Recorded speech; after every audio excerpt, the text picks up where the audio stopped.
had given you already. So should I rely on my practical experience or my now intuitive, inspired calling? Yes, you go through life and you go through these experiences and you feel like you know, so you don't put yourself out there to do certain things. Okay, let's go relationship. I'm in this relationship. A lot of times your experiences actually cause you to practice a vibration of hindrance. Right. And so the more experienced you are, the more resistance you have on the subject. That's why it's easier to create on subjects that you don't have a lot of history than on subjects where you do have a lot of practiced thought. How do you not know if it's your tuition? So let us give you a very clear answer, and then we want to talk about what you want to talk about, if you still want to talk about. So one of the things, we know you have felt it. So here you are in a gathering, and here's Esther, and she seems sure of herself, and there's continuity to what she says, and logic to it too, and you're feeling some resonance with it here and there and here and there and here and there. And so it would be possible, in fact it happens all the time, that someone in the audience comes to the conclusion that Esther's just really good at what she does and really believes what she is saying, as do a lot of people who talk about a lot of things, and many of them in absolute contradiction to what's going on here. And so this could just be another opinion that I am exposing myself to, and blah, blah, blah. And we say that falls into the category of words don't really teach. But as we play together, if we can get your attention about your relationship with your inner being, and we can help you to explore/remember that you are an extension of non-physical energy, so that the awareness of the two aspects of you are feeling some resonance with. And then we can offer some processes, or even in your listening in, your vibration rises as a result of just what you're paying attention to. So that, as in meditation, when you focus in a way that there's no resistance being introduced, your vibration naturally rises. And when that happens, you are in what we call the receiving mode of who you really are. You are under the influence of your broader perspective. And when you are under the influence of your broader perspective, that's when that intuition or impulses sometimes come. If you are able to make the association that I am tuned in, tapped in, turned on right now, I can feel that I'm under that influence, and you receive an inspiration that you then follow. And then the following of that leads to something that leads to something that gives you something that you've been wanting. Then you're able to make the personal association between what you accomplished vibrationally and what happened. But if you have not yet identified or made that association, if you are able to isolate emotion, isolate, in essence, a sort of cause and effect. I meditated, I quieted my mind. I know that I quieted my mind because I felt detached. And in that detached state, I felt better and better and better, which is logical to me that my vibration was rising. And then a clarity came over me where an idea came from a place that I had not experienced it before that was so sweet that when I tasted it, I wanted it and I followed it, and the payoff was obvious to me. So I've made the association. That's the sort of guidance that we want you to follow. And until you make that association, then it's sort of a crapshoot. Because the truth of it is, often, without doing it on purpose, you're tuned in, tapped in, turned on. And often, you get tuned in and you get an impulse and you follow it. But you often don't make the association between whether you were under the influence of your non-physical energy or not. That broader perspective is the question at hand here, isn't it? I have two scenarios. One, I'll do the one first and then I'll end with the other one. Okay, so I'm pressure washing my home. And I'm looking at the pressure washer. I'm like, that thing is going to break. So I'm pressure washing, like, I want to send it back. Like, okay, I don't want it to break. So I want to send that thing back into the universe and say it's not going to break. So I continue to pressure wash and I continue. And then it breaks. I'm like, was that in my intuition to stop? So the question Esther has asked herself this many times. Did I sense it was about to break, or did I break it? Yes.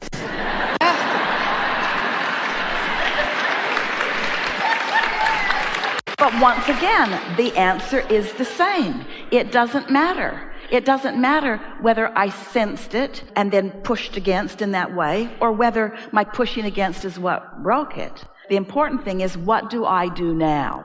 Now what? Because once that's happened, now what? Now what? And so Esther, and you too, can read vibration. In the monster bus one day, Esther heard the refrigerator. She worked at a kitchen table very near to the refrigerator in this 45-foot bus. And she was accustomed to being there close to it. And one day she said to Jerry, "Something's wrong with the refrigerator." And Jerry said, "What do you mean?" And she said, "It sounds different." And Jerry said, "What do you mean?" And she said, "I can hear a difference in its frequency somehow." And Jerry said, "What do you mean?" And Esther said, "I don't know. It just sounds different." Well, 2 days later, the compressor went out on the refrigerator. And Jerry said, "Boy, you were able to hear that." And Esther said, "I don't know if I heard it or if I sensed it." Because she couldn't describe what she was hearing, or if I sensed it. And he said, "Well, I guess it doesn't make any difference." So she got a sort of advanced announcement about it. So what is the advantage of an advanced announcement? Really not much advantage, because you weren't going to order a new pressure washer until that one really did kill itself. And Esther wasn't going to, it's not easy to find a compressor for a monster bus out in the middle of Omaha. "I think there's going to be something wrong with my compressor and I would like to replace it." "Okay, lady. I'll put this on the back burner, along with the other pile of crazy people that I've met before." The thing that we like so much about those experiences is that it helps you to identify and isolate what that felt like and then what happened, cause and effect again. There are a lot of things going on in this world with which you are interacting. And things that are of a physical nature are doing what they do, because everything that is physical has resistance.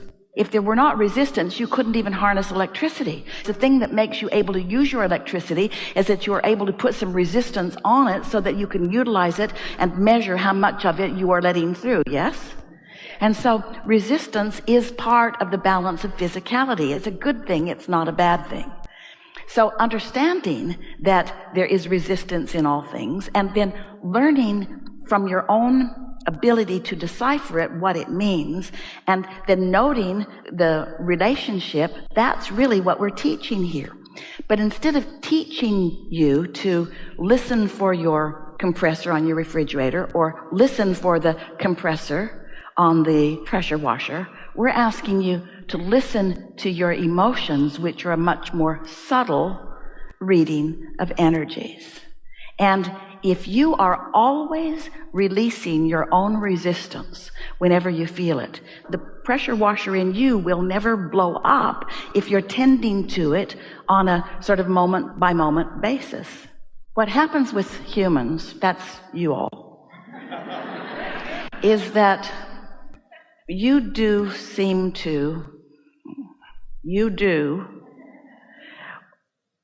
want justification, meaning evidence that others can see, to justify things that you are doing. And that holds you way back. It slows you way down.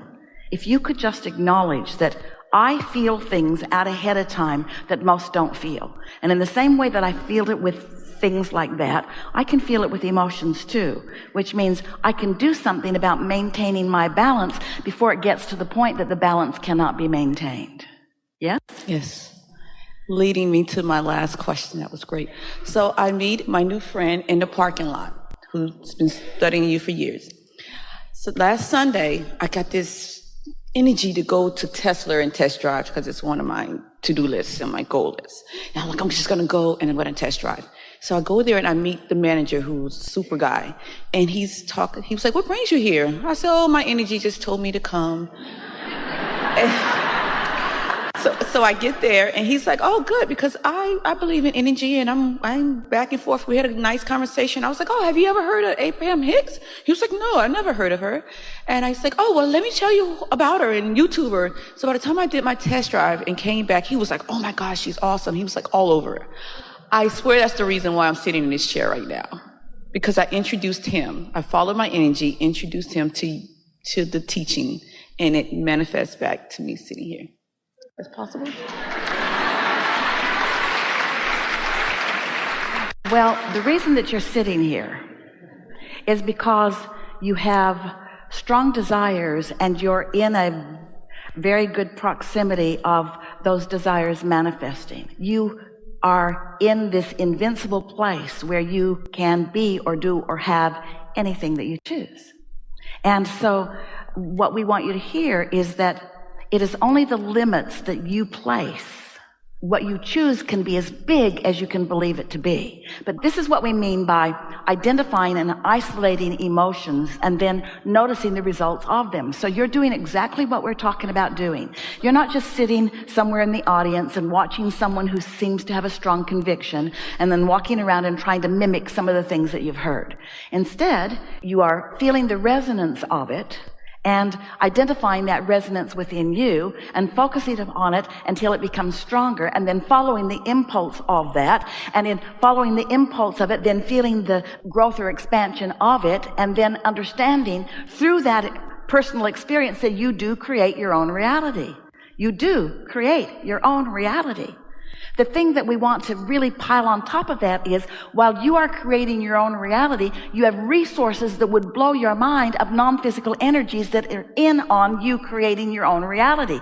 You underestimate the power of your desire and the power of your backup system and the power of the non-physical energies who are focused here with you now.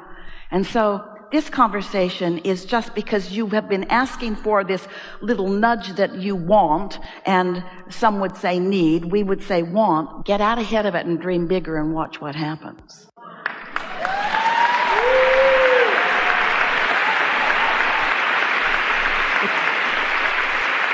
There are no limits, and you are on the brink of giving up your limitations. Esther has a really dear friend that she met years ago. And her friend and her boyfriend purchased a many hundreds of acre ranch in Colorado. It was actually a lodge and cabins, hundreds of acres of cross-country skiers. And it was surrounded on three sides by the national forest. And one night, Esther and her friend are sitting in front of a fireplace. And Esther is enjoying what she's feeling from her friend, because her friend feels different than last time Esther talked with her. Esther's actually thinking, what's this new thing I'm feeling from you? And her friend looked up and she said, you know, what's the best thing about this place? There are so many things to be afraid of out here that I had to give most of them up. And Esther thought, that's what I'm seeing.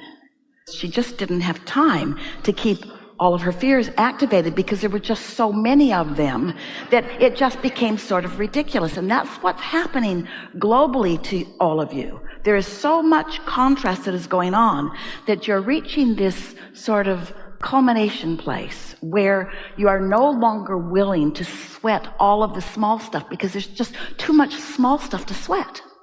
And it's occupying too large of a percentage of your attention and therefore muting the sun that shines on you all of the time. And so that's sort of the other end of this stick that you are on. In other words, you've already broken out into the daylight and now you are just exploring it, but you're not quite sure that what you're seeing is real or is forever or is steady. And we want to tell you it is. You'll never go back.